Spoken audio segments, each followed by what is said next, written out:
Welcome to the Newsmakers Podcast. I'm Billy Hollowell, and this is a show where we go behind the headlines every day to bring you an interview with a pastor, entertainer, politician, or other notable news figure.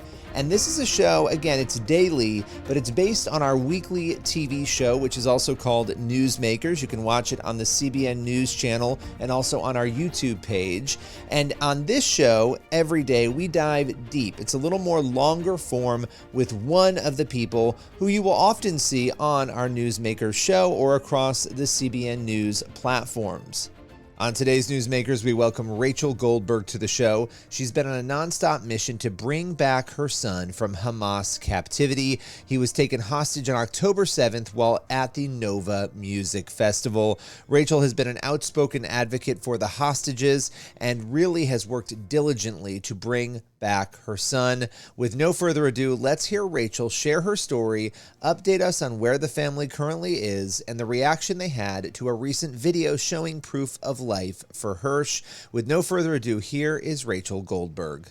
Now, Hersh, I know you've had a lot of questions about the video of Hersh that we've all seen now and that you have seen. What was going through your head and your heart as you watched that video?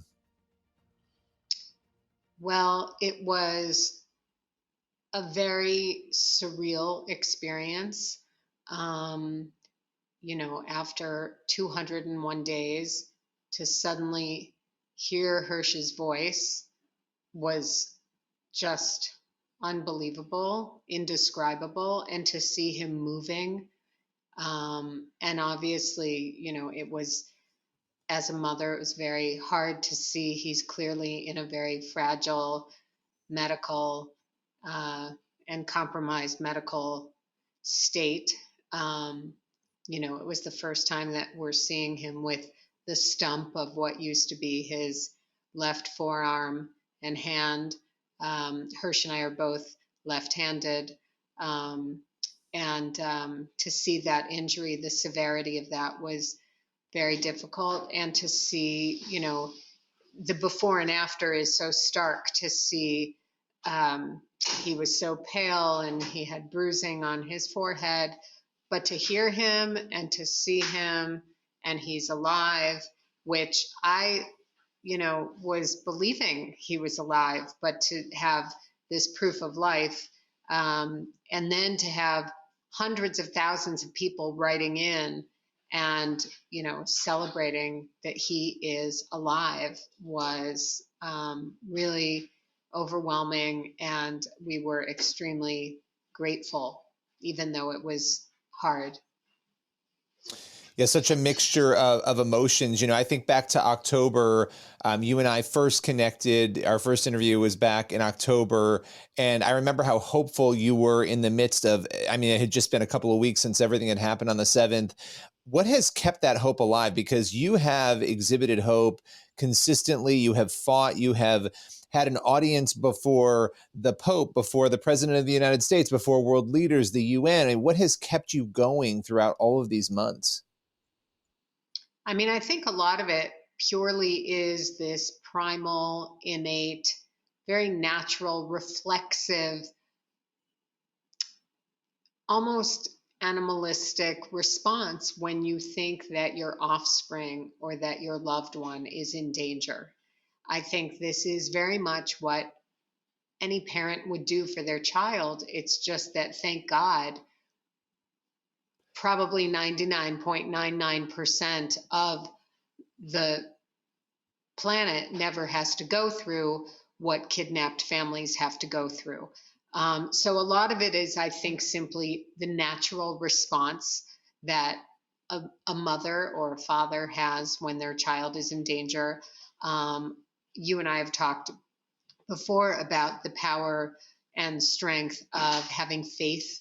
We are religious people, and we do pray throughout the day, say psalms throughout the day, and that is of great comfort to us. And when I'm feeling extra anxious, extra worried, extra nervous, I'm having these conversations throughout the day with God, with the universe, with Hersh, and it helps. And the other thing that has been tremendously helpful is millions of people at this point who have reached out to us, who are sending us love and support and prayer.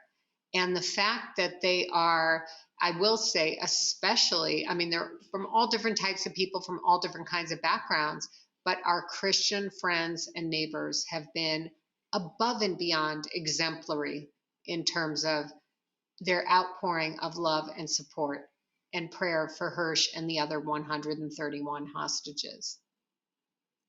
Yeah, I mean, I know that, being part of that community, seeing people really just in constant prayer, being very engaged in understanding the different pieces of this, this is something that is so personal. It's your son going through this horrific ordeal, and you have been put in this position where it is this international story at the same time. And I can't imagine the complexities of that. You have a lot of different opinions about Israel and the Middle East and policy and war. And yet here you are in the midst of this with your family suffering something very personal. What is it like to navigate through those dynamics of so much other static going on and very important issues, but around your personal ordeal? Well, it's fascinating to me that we think that people cannot hold two truths at the same time. And what I mean by that is you're exactly right. We hear a lot of noise about there is horrifying suffering happening to innocent civilians in Gaza. I also hold that truth. I also see that. My heart also breaks for that. You can also be sad for the 132 innocent civilians who were dragged to Gaza on October 7th. Grandfathers, babies, women, children, civilians. Today is Holocaust Memorial Day. The oldest hostage who is being held is an 86-year-old Holocaust survivor. He is a grandfather. He has been in Gaza being held captive for 213 days. You have someone like Hersh, who is a civilian, who happens to also be an American. There are 8 Americans being held. You don't know their names. I think most of America does not know their names, the 8 US Americans being held. I very rarely hear about people shouting and protesting about the 8 Muslim Arabs who were kidnapped and dragged across the border on October 7th and are being held with Hersh, and the 8 Thai Buddhists who are being held hostage, or the African Black Christians who are being held, or the Mexicans, or the Nepalese. We have a multitude of different types of people, and I think that people who are outraged can hold two truths, that there are different populations of people being held, and that suffering is suffering. No one has cornered the market on suffering. And so that point that you're making is, we're trying very hard when we talk about Hersh and tell his story. We're also trying very hard to illuminate the stories of many people who we feel have unjustly and unfairly been erased from this conversation when we talk about the hostage crisis that is going on and the larger crisis of suffering that's happening in our neighborhood, in our region. Yeah. What has it been like to watch, and I want to ask this with sensitivity because we're not here to talk about it, but to watch, I mean, there's clearly a lot happening on college campuses. There's a lot of protests. There's a lot of misinformation in the midst of that as well. And also just not even conversation about Hersh and the others. It's almost like that's been overlooked in some of these quarters. What has that been like for you as you've been on your mission? But again, you have this sort of static that has gotten louder and louder over the past few weeks. Well, first of all, I would say that for self-preservation purposes, I very rarely watch the news. I very rarely read the news. So I think that that's helpful. So I hear through other people about what you're describing, but I'm not sort of exposing myself to that because we are laser focused in a life and death situation for our only son, who we know has a critical and now permanent wound.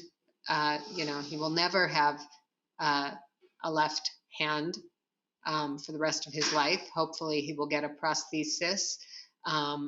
But he's also had 7 months without the proper physical therapy and without the proper nerve stimulation that you have to have in order to have a prosthesis be successful when it is, when you're fitted for one. And that's what we're focused on. So we try not to be distracted, but clearly, what is happening. First of all, I believe in freedom of speech. I believe that you can have issues with any government, what they're doing. You should be allowed to protest. I think that that is one of the beautiful values that democracies have and embrace. And certainly in America, that is everyone's right. But as I said, I think when you only learn a very small sliver of a giant issue and then you take to the streets over it, I think that you do a terrible disservice to the people who you are protesting for and for other people who may be part of that conflict who you're overlooking. And as I'm saying, I think that, these families, we've become close to one of the Muslim Arab families, one of the family members. They feel completely erased, completely erased. They don't feel that anyone who is protesting on behalf of their family members who are hostages. And as I mentioned, as you know, there are Christians, Jews, Buddhists, Muslims, and Hindus being held. You very rarely hear that in these protests, that no one is advocating for them when they're advocating for the other innocents who are clearly suffering. Of course they're suffering, but there are also these 132 who are suffering in Gaza as well. Yeah, it's so complicated. There's so many layers to it, and your laser focus has been very inspirational. You were named to Time's 100 most influential people of 2024. Because you've been so vocal and out there. But what was it like to hear that when you realized, okay, this is being noticed? Because your whole purpose is obviously to raise awareness and to be laser focused on getting your son back. But what was that designation like to find out about for you? Truthfully, I was very cognizant that I don't belong on that list, but I do think that the hostage crisis belongs on that list of things that we should be thinking about. And so my hope was that they were sort of choosing me as a symbol for the hostage crisis because they couldn't choose 132 families to fit into one little box. And so they chose me kind of as a symbol for the hostage crisis. And I pray that that brings more advocacy and publicity and awareness, and that people will read more about it and people will ask more questions about it and people will write to the White House about it, so that we can bring these people home where they belong. Absolutely. And what would you say, just as we round out the conversation here, seeing Hersh, seeing the video, knowing that he is alive, how did that change? How has that changed? What are you pushing for now? Just how has it changed the activism that you've been engaged in? Well, we said right away, none of the hostage families need a reminder that our loved ones are being held captive and that time is of the essence. When we decided to release that video, my husband actually was the one who really put thought into it. About 2 minutes after the video went live on Telegram, which is when we saw it as well, within 2 minutes after that, we received thousands of messages from all over the world, from all different mediums, and one of our team members was here, and the phone was ringing off the hook, and he said, channel so-and-so would like to know if they could use a clip of the video in tonight's news. And I said, sure. I thought, millions of people just saw this video. I didn't even understand the question. John actually said, absolutely, because people have to see what is happening right now. People get used to a number. When you say there's a certain number of people missing, you sort of you get numb to it. And what is so stark is some of the news put before and after pictures. You know, we have pictures from a few days before October 7th. There's even a picture from that morning at 6:30 in the morning of Hersh with some of his friends. And they were putting those pictures next to a screenshot of Hersh now on day 201, where he's almost unrecognizable if you don't know him. And I think that that is a critical element that people need to see, and people need to feel uncomfortable with the fact that while you're, you know, trying to decide, oh, what should we watch on on TV tonight, or, you know, what time can I make it to the gym? Not that any of those things are problematic, but just know at that exact same time, there are 132 souls who have been underground for 213 days. And what are we doing about it? And so I think that it was helpful that it didn't, again, I don't think it changed our, you know, we've been on a scale of 1 to 10, we've been at 1,000 since October 7th. We haven't had one day off. We get, you know, 4 hours of sleep a night by taking a pill that our family doctor prescribed for us on the third night when we hadn't slept at all.